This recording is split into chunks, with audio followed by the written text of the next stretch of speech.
Hey, do you want to play Dune? Oh yeah, Dune? Yeah, love the book.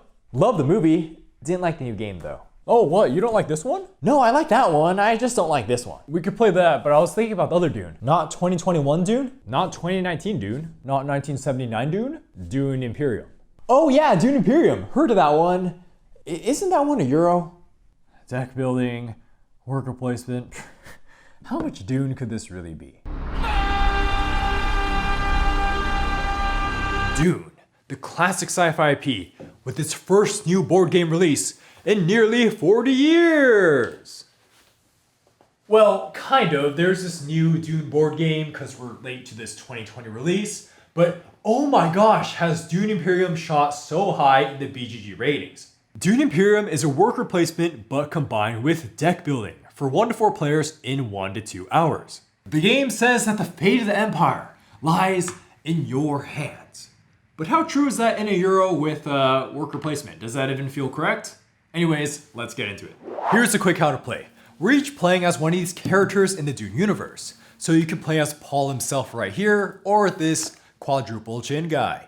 Throughout the game, you're doing all sorts of stuff on the planet, like going to the Great Flat right there, or doing stuff off planet, and you're placing these workers in a worker placement. And then to win the game, you want to be the first to hit 10 victory points. A great way to get points is to befriend the 4 in-game factions, like the Spacing Guild. Literally by just going on these spots, you're moving your friendliness with them up. You get 1 point for reaching this spot, and then when you reach the end, you get another point through this point token. But then someone can take that token from you, and with it, the points, if they pass you. The other primary way to get points is through these conflicts that are flipped every round, where if you win the conflict, you'll typically get some type of point reward. To compete in these, you'll have to send troops to the planet itself in this X area. Each cube gives you 2 strength, and whoever has the most strength at the end of the round gets first place rewards, and you know the drill for the second and third. Okay, but getting these troops to fight and sending them in isn't cheap in this multi-layer game, so let's back up a bit. There's gonna be deck building with your worker placement. Oh man, there's a deck. Everyone has a deck of cards, and then you draw 5 cards from it at the beginning of a round. Every turn, you're playing 1 card from your hand down, and then that lets you send the worker we talked about. You send the worker to any icon that matches the left side of the card. Make sure no one else is on the place, then you put your worker down, pay the cost if there's one, and then you get what the space says. Then you get the top payout from the card you just played. Nice, so then you just got 2 things from 1 action. Oh, and then if you place your worker on a diplomatic space with these 4 in-game factions, remember to move your allegiance with them 1 step higher. Everyone is taking turns doing this until you run out of workers to place, and then you can do something called revealing, where you reveal and discard cards from your hand to activate the bottom parts of the cards. These can let you use this blue persuasion to buy even more cards to permanently add to your deck, or as discarding this dagger does, add an extra strength for combat to help you win those crucial conflicts.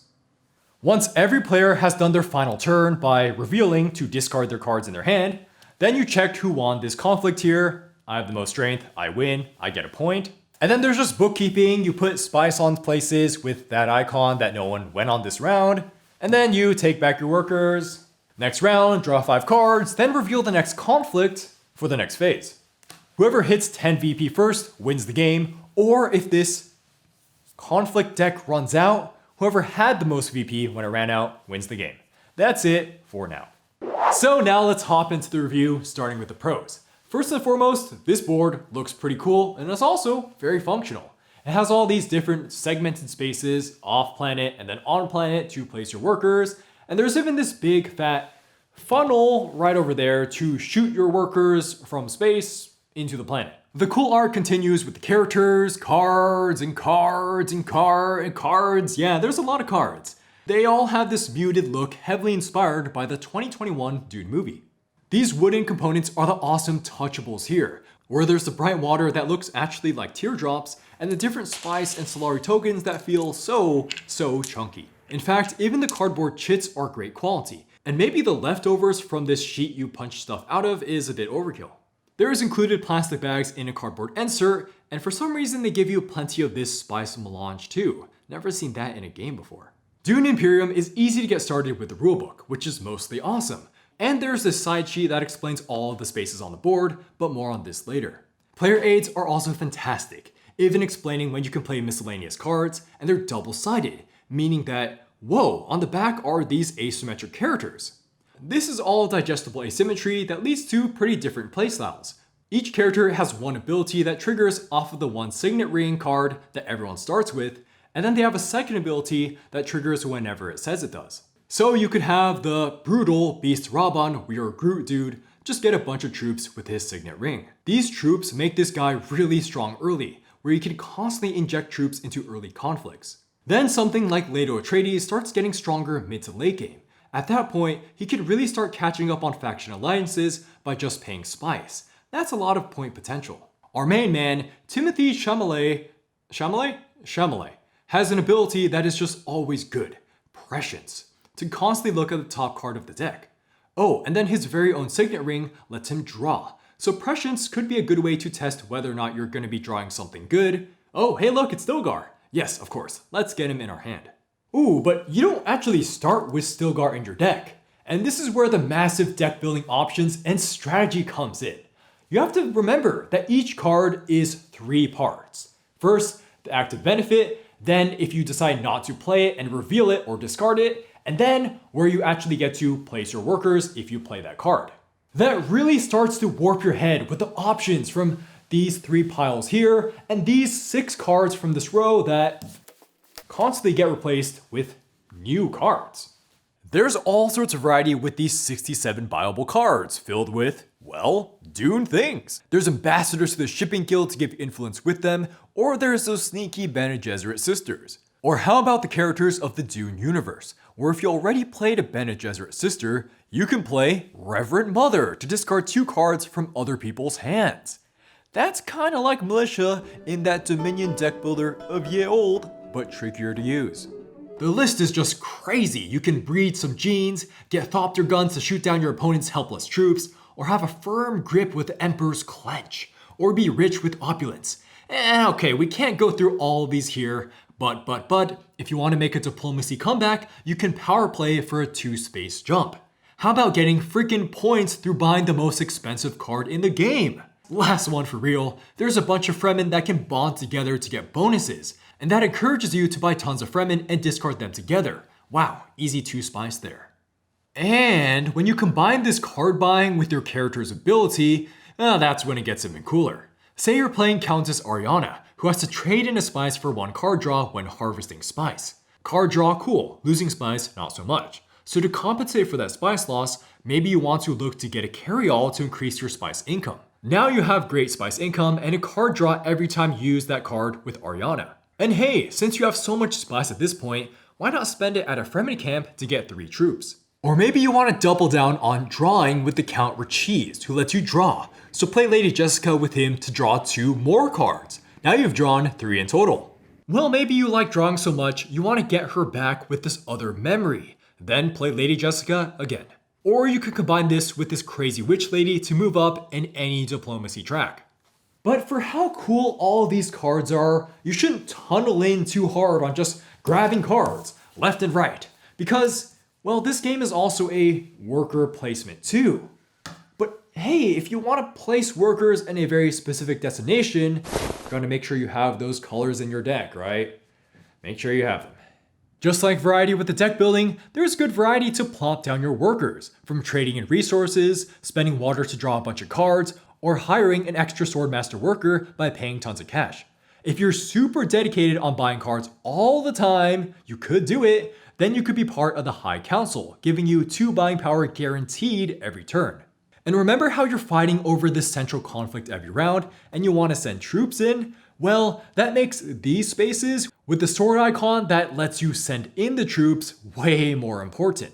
In the beginning rounds of the game, you only have 2 workers, so that's 2 actions. So that means at least one of your actions needs to be dedicated to moving troops in.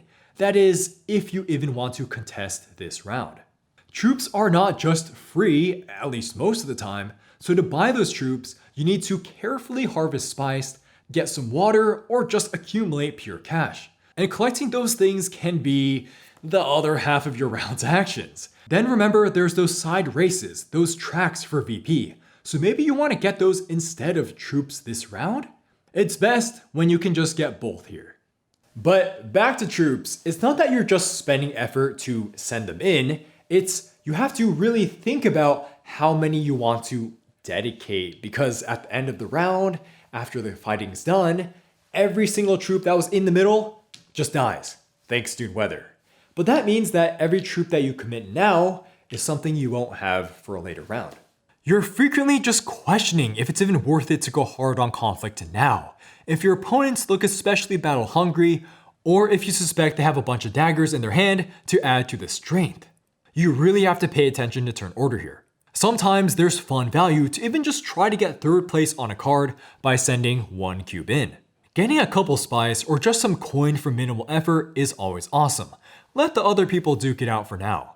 You may just want to save a huge stockpile for later fights. And sometimes that huge stockpile is just stockpiling spice, because you can later pull the trigger and go on my favorite space in the game, Highliner.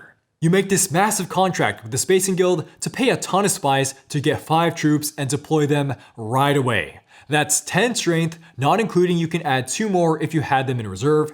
That's 14 strength from 1 worker, 1 action that pretty much guarantees you to fight. Pretty much. There's one really great spicy thing in this game, and that is the entry cards. Now these are like power cards that you can acquire through rewards, or even just going to like the Gene Bezeret space right here. These are filled with a variety for that tension. There's cards that can help people with combat, or just suddenly let you move up a political track, or just let you spend resources for points. That can be super clutch. Or speaking of clutch, there's cards that activate at the end of the game. As players stack more and more entry cards, motivations and opponent action possibilities start to get murkier and murkier. It's like, what diplomatic track can they suddenly go up on to snag the points from me? Are they really at more victory points than they seem to promise? How much more strength can they add to this current conflict? Maybe I should just let them win this one. These are just plans within plans going on. And oh hey, that's a natural card for points. And thank goodness you're discouraged from just stockpiling onto these and never spending them until late game, because there's this nice fix with the Gene Bezeret space that lets you steal an entry card from someone's hand if they have 4 or more of them. It's never the case where you can just ignore the central conflict though, especially at lower player counts, because the point payouts from it are just too good. This really prevents anyone from just hermiting off into their own Euro solitaire, because consider that by getting the VP here, you're taking it away from someone else getting it that round. Okay, this might sound a little zero-sum because only one person's getting that victory point, but then you have to consider these diplomacy tracks, where everyone is guaranteed to get VP as long as they participate in that. So points really end up being pretty close because of this race, and so tensions are high later in the game. Say if you focus really hard on conflicts early, well, someone else is getting alliances and you're about the same points. Neither of these initial points are enough to get you close to winning mid-game, and then the person doing conflicts might want to shift to doing more diplomacy after expending their troops, and now they want to grab your alliance. That other guy's anxious to defend his alliance title because losing points just sucks. If you got multiple alliances, you got a lot of points. But man, that's a lot of things you have to worry about after snagging all that early VP.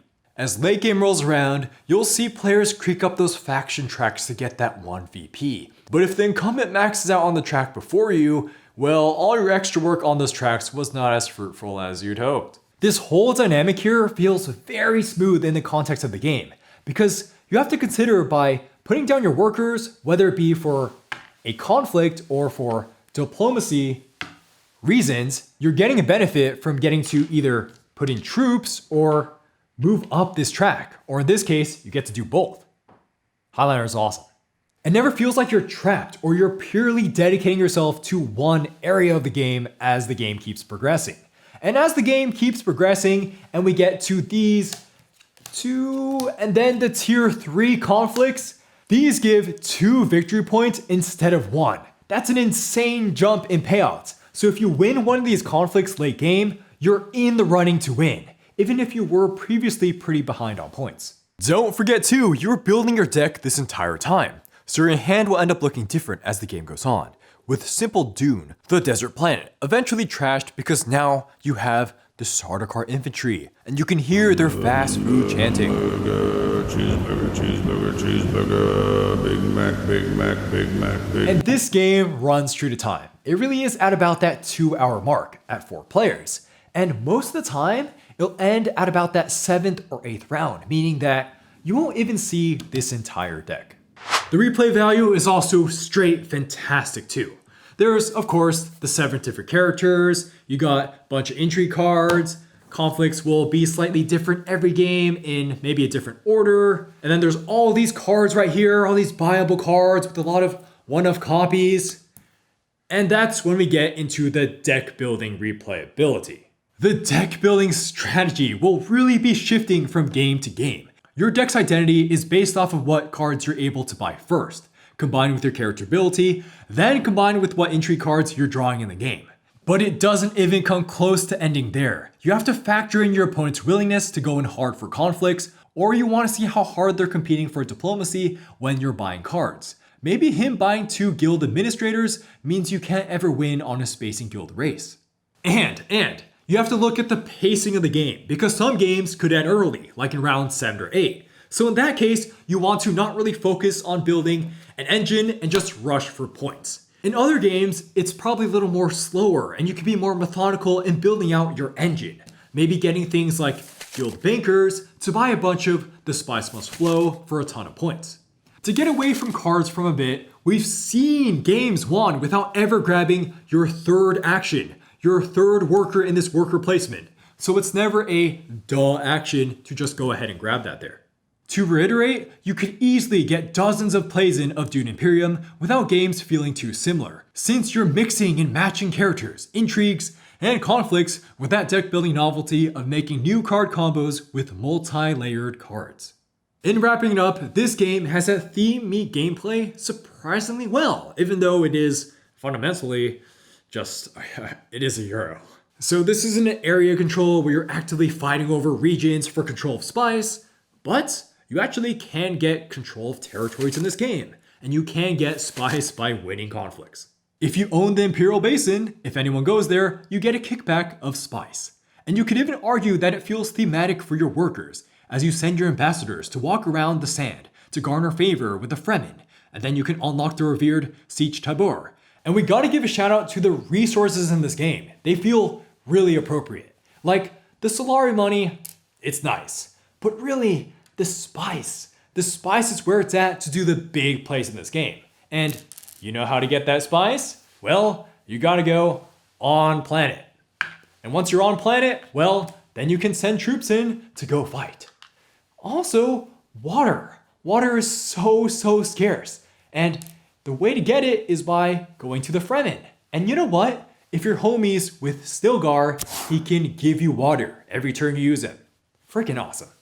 Okay, now it's time for the cons of Dune Imperium. And the first one is this 1 to 2 player rulebook, or should I say rule sheet, that is a square. Aside from being a square, this is really confusing because it mentions specific rules for 2 players and then 1 player. But due to this difficulty chart and additional rules section on the 1 player, it's initially confusing to tell where the cutoff for 2 player rules is. It was meant to be a really hard cutoff after 2 player, but just doesn't flow that way or is even worded in that way. This leads to confusion in hopping from one game mode to the next. For example, in 1 player, it says that under conflict, that your rivals gain 1st and 2nd place rewards from conflicts. But then in 2 player, it says that House Hagal, which is literally your rival, why did they not just say the word rival? This can never collect rewards from conflict. Yet that is under during the game section. And why is the combat above for the 2 player here, where it is below for 1 player? What the heck? Why are there no gameplay examples written here? Why is there no fact here? And why is it a square? Actually, why are all of these just these huge squares? Ever tried reading a book or pamphlet or even piece of paper that was this giant square? This is ×3. So hard to flip through. Let's get to gameplay cons. Dropshipping off with this entry card right here. Plans within plans. This is a super awesome Dune sounding thing. ooh, my plans within plans to get more points as I get alliances. But its design in the context of this game is actually kind of wacky. See, it's letting you get additional points for influence on faction tracks, as opposed to other intrigues where you have to spend something to get points. This makes it probably the most consistent top deck late game, where in many cases, especially with certain characters, players will have the top category fulfilled, and bam, that's a victory point. You can't even stop it by grabbing away their alliance token, because this card is based off how many steps you have taken. It's not outright auto win though, because there is a chance you happen to not get that much diplomacy progress this game, and then you top deck plans within plans late game. Also, you only trigger this card at the very end of the game, so it's clogging up your intrigue hand and experienced players may see it coming.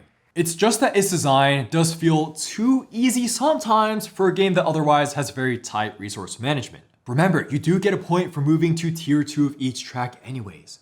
If you're playing a character that does well with diplomacy, like Baron Harkonnen here, that moves up these tracks for free already and has a way to draw intrigue cards on its own, yeah, plans within plans is a little too good on him. If Baron Harkonnen quadruple chin guys in your game, we especially recommend either taking out plans within plans or just house ruling it so that the bottom only gives him 1 point and the top is just non-existent. Nitpick time. Now, first off, for these square rules, let's go to this primary rulebook, where it's streamlining a lot of the learning process to ease you into the game, which is generally good. But it does a little too much streamlining here.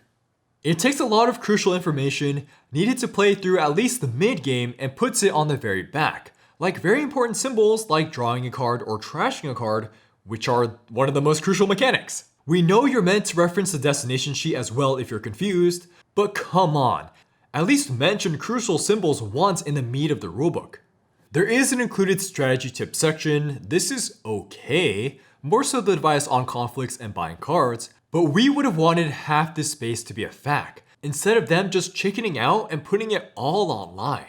And we have to address the look on some of the conflict cards where you're competing for spaces. Yeah, did you realize that we're having a battle for the Siege of Carthage to control it when this card looks so similar to the card right before it? The siege and secure location cards should really be at least highlighted. Then, oh, there's a defensive bonus where you get 1 additional troop to later conflict over your area if you control it. Yeah, that's easy to forget, and this really should have been noted on the tier 3 conflict cards where the extra troop really matters. Now let's get into the gameplay nitpicks, starting with these leaders, these 8 leaders. Now it can be a little tricky to talk about balance here in a game that has so many different card draws, and then there's a lot of different ways to expand your deck. And we already talked about Baron Harkonnen being too strong because plans within plans exist. So really only this guy, this Earl Memon Thorvald, caught our eye on iffy design. This is a guy that gives you a bonus if you take the High Council seat, but you can only take the High Council seat once, so this is a one and done ability that can be a bit stale. His signet ring is nothing special either, just 1 spice, which isn't terrible, but not amazing. You're not going to guarantee lose playing this guy, but he's just not as interesting as the rest by a big margin. Now for the big nitpick, and this is where the deck building elements start to come in. See, Dune Imperium doesn't have traditional deck building pacing, and you'll probably only cycle through your deck completely 6 to 7 times a game. This is not Dune Minion, where you're constantly drawing cards, chaining columns together, drawing, shuffling, trashing. No. In Dune Imperium, you draw 5 cards around, and then you play 1 card a turn. And then you keep that hand for the next turn, play another card. This lower speed of deck cycling means you want to be extra careful on buying, especially since there's no big way to trash cards. This carefulness ends up discouraging players from buying the weaker cards in the game. Granted, the weaker cards, even the 1-cost ones, are almost always better than your starting hand, but they still clog up your deck from the stronger cards you really want to play as your action. That leads us to the actual nitpick. It is possible to have situations where the buying just stagnates, so the deck progression grinds down. Players sometimes don't buy the weaker cards sitting there as they don't want to take the risk of putting subpar cards into their deck, then flipping over a great card they can't immediately afford to buy, and then their opponent after can buy. Instead of all being cheap and mediocre, this row could also be all expensive cards early and then no one deck builds for a while. So this is a topic of some debate online because, well, you could say that this stagnation is what the game wanted some matches to be like, because the deck building here is far from your only concern with this game's multiple layers. So if this deck building stagnates, well, it's okay, just adapt. You're still playing a worker placement and then you gotta change up your strategy just a bit. We will settle that we would have wanted an included optional variant to have these cards move down at the end of every round to keep things fresh if you want to play that way. This would introduce a little more randomness onto the game, but keep things more fresh. Maybe even the winner of the conflicts could choose whether or not these cards move down at the end of the round. And now for that flip side of the deck building meeting the theme, that is when this deck building can make this Dune theme just fly out the window. Remember how we said in the pros that it's pretty cool how you're sending agents to go do diplomacy, or how, look, you can even send Duncan Idaho to lead troops into battle. These cool elements can actually be more often than not the exception to the theme being presented here. See, there's so many varied types of cards, from an Arrakis Liaison to Guild Bankers, and these all flavor the agents you put down. But then you get into some abstraction with the Fremen camp. Okay, this is more like a destination, but then how about the vagueness of Dune, the desert planet? Another destination, which feels especially weird when I use it to not go on the planet. This theme disconnect is just gonna happen in some turns, with so many interactions in deck building, which is already a pretty abstract mechanic, jam-packed with all sorts of Dune elements, with a one-to-one tie to putting down workers. Don't get us wrong, it is really cool to use a carry-all for more spice, but those are more often the highlights of theming. Don't expect them every turn. Okay, now it's on to player count nitpicks. So every single player count does work fine for this game mechanically. The mechanics are just flowing smoothly, just like that spice. But in 1 to 2 players, there are robots playing the game, and that makes that mode lose out on a couple of the key tensions of Dune Imperium you'd see in 3 to 4 players. This AI deck flipping is smooth and fast, with you literally just flipping over a card for the opponent's turn. This is neat and totally works. You don't have to deck build for the robots, and they're still actively competing with you. The weirdness begins with the central conflict, where since the robots are committing troops to the conflict based off of card flips, you really lose out on the tension of competing against humans that are constantly threatening to put troops in. Sure, the robots can add additional combat bonuses just like humans, but since it's pretty random, well, okay, you can't plan around it that well, whereas with the human opponent, you could keep track of their deck building for remaining cards in hand and those intrigue cards. This is more severe in 1 player, where there's 2 robots both doing this, which makes conflict outcomes even more random. At 2 players, it's not as bad, but also the robot never scores VP, so it's just like this color that is just randomly clogging up the board. Oh, and then remember how we talked about card buying can get stifled? This is worse in these robot modes because the robots, they don't deck build, they never buy cards. And the robots get their 3rd worker later on, and that's asked to be slotted in the conflict deck. And man, that's a really gimmicky thing because ever try balancing a bunch of cards on a tiny wooden piece? It doesn't work well. You're still getting your deck building meets worker placement just fine with the robots. We just have to stress that 3 to 4 players is where the game starts opening up for more of that conflict tension. For the tightest clog of board spaces, bloodier combat, and the most anxiety from competition for alliances, play with 4. So now it's time for scoring. For our recommender score for Dune Imperium, where we try to critically evaluate the pros and cons, this is going to get a 9 out of 10. It is excellent. Admittedly, we're pretty late to Dune Imperium because at a glance, we're just like, okay, it's designed by someone called Paul. That's funny. But this game's about securing the Imperium with workers, okay? There is no mechanic mentioned that is really revolutionary or that exciting when mentioned in a vacuum. Like, okay, you're racing up these tracks with workers. Cool. Is that even thematic? Just look at the box. It says Dune with some moons on it. Okay, so what, right? I'm just gonna go fire some las guns in these other Dune games. That sounds more exciting. This game box is like the mechanics in this game at a glance. Pretty subtle and not flashy. So Paul's creation here doesn't have las guns or diplomacy, like maybe those other Dune games. It's a Euro. You'll hear those familiar worker placement turns where from the card, Lady Jessica is the worker to plop down and consult on selective breeding. Doing selective breeding on your turn. Yeah, selective breeding. In this blend of worker placement deck builder, we kept finding novelty around all the cards. And Dune Imperium is especially impressive when it comes to deck building decisions. There's a slow approach to deck building in the game's fewer hands, and even deciding when not to buy can be a real mind warp.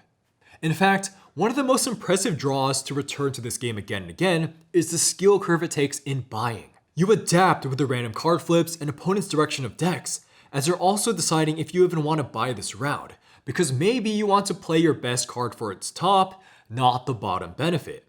Oh, and then how about passing early in a worker placement? You may want to just pass early to secure that super good card right now. Man, passing up turns in a worker placement is not normal at all. For those maybe tired of worker placements or deck builders feeling maybe too linear, this blend really spices it all up. You can't just place wherever you want, and you can't just blindly trash weaker cards because you may need their target location. No autopiling to trash all your starting cards here. It's not an old school Euro filled with point salad either, and here we have to discuss the luck for a Euro. Wonky hands can happen to the best of deck building players, so remember to shuffle well because you're not getting that many goes at your deck here. And wow, did someone say top deck from intrigues that give you points late game?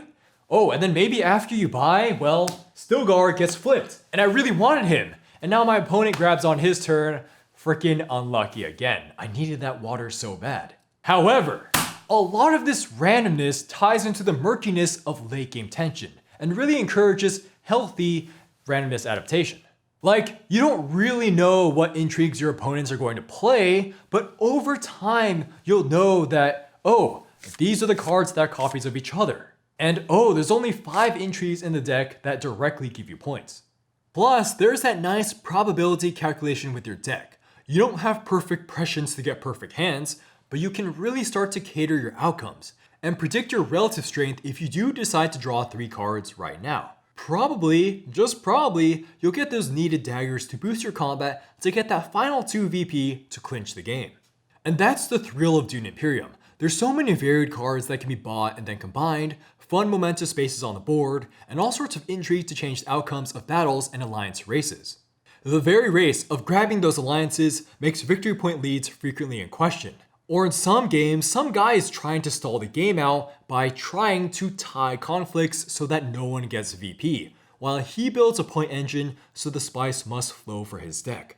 When the theme does hit gameplay, Dune Imperium is able to have Dune flavored turns with workers that other Dune board games can't really provide. And when the theme doesn't quite line up with your actions, you probably won't care too much because you're so engrossed in the flexibility of each multi-layered card. For $50 MSRP, this game is a steal. There's 8 playable characters in one box. There's all these chunky wooden components and all these buyable cards to give you reason to return to this again and again for that 1 to 2 hour slot in your game night. And there's even app integrated free additional game modes.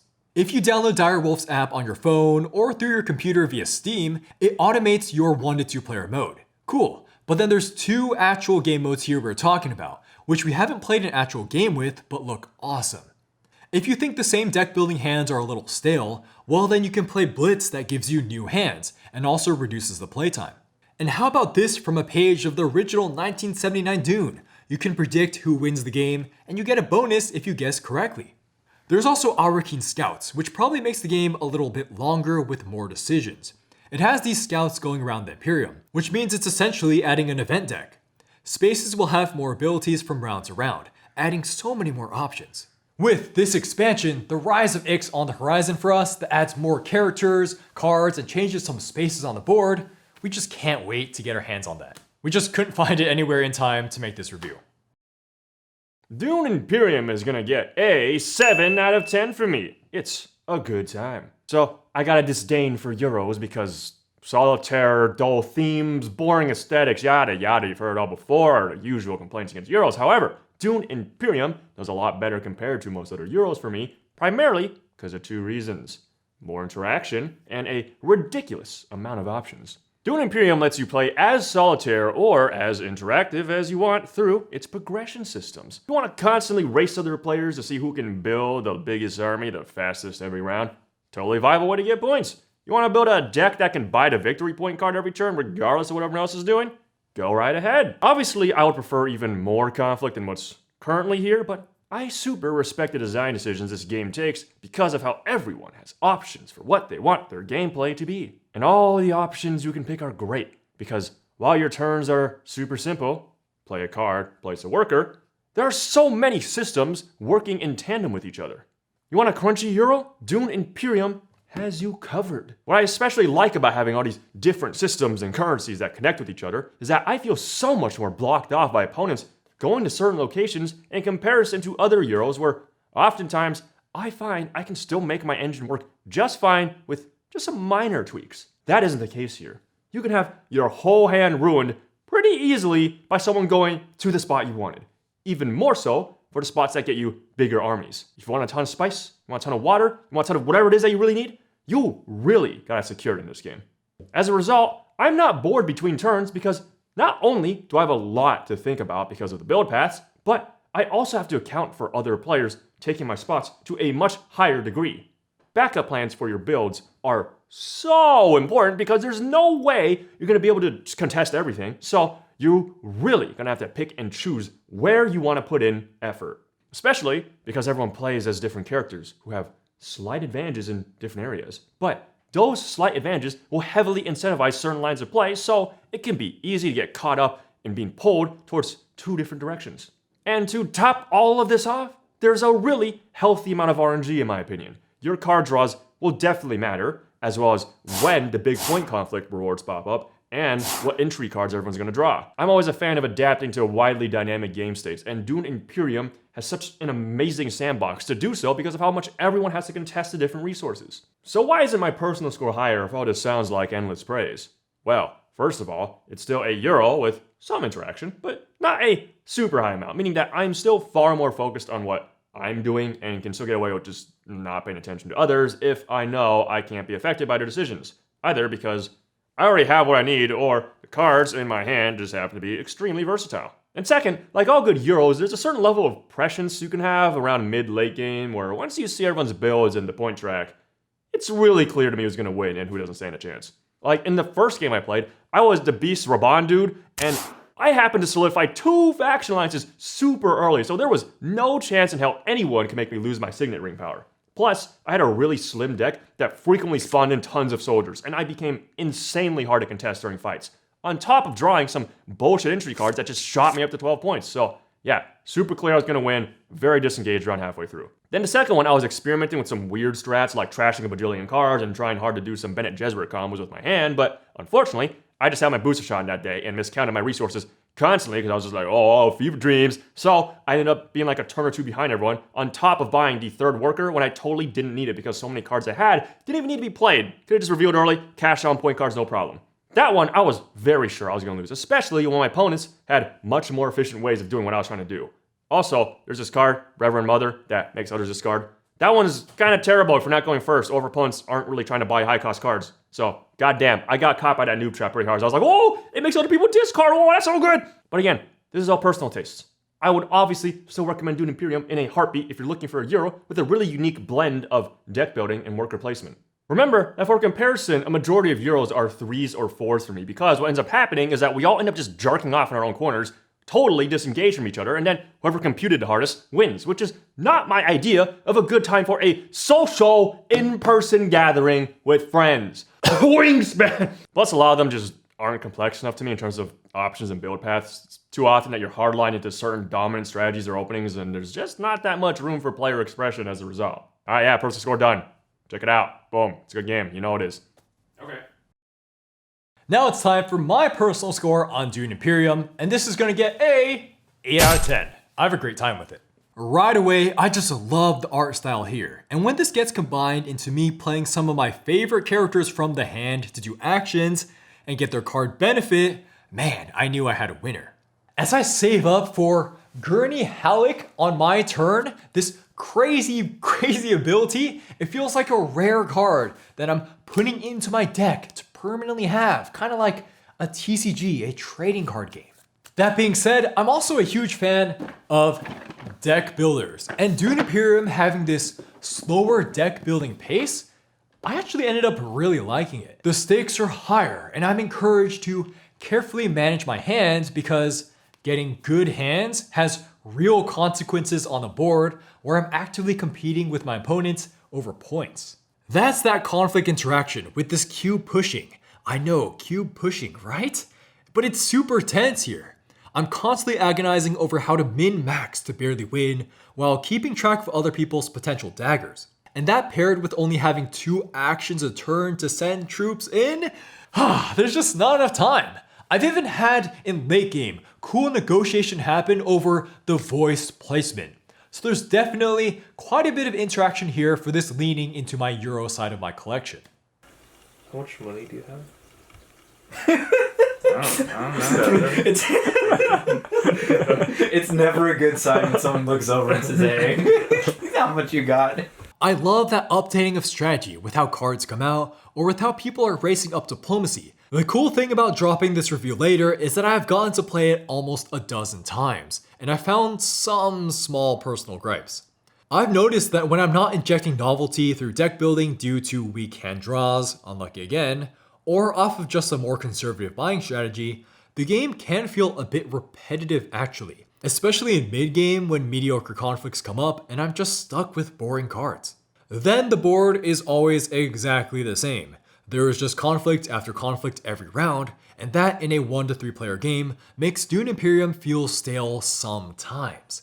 As for asymmetry, there being just 1 signet ring in your deck at max feels like a missed opportunity. But hey, it's probably really hard to balance around that. This makes many of the characters not really feel like cool characters from the lore, just things with decent abilities that sometimes go off. But of course, it's still great. And this slower roll of deck progression with consistent late game tension has me excited for more Dune Imperium. The more I play, the more I understand this intrigue deck too, where I'm guessing what I could be drawing or what my opponents are drawing.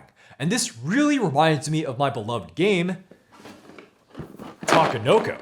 Just like Takenoko, I could find myself just eventually memorizing the hidden decks you draw from for that maximum counterplay. I know I've played Takenoko probably over 50 times, a lot of them thanks to BGA, and it still hasn't gone old. Dune Imperium is making my heavy rotation as of now, and maybe in the future it'll be within that top 15 games of all time for me, of all time, just like my beloved Takenoko.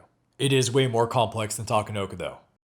That video was actually suggested by your patrons over at patreon.com, so if you want to go ahead and join that to maybe vote in these polls for me to review these games, check out the link below. But now we got all those homies that are voting on that thing.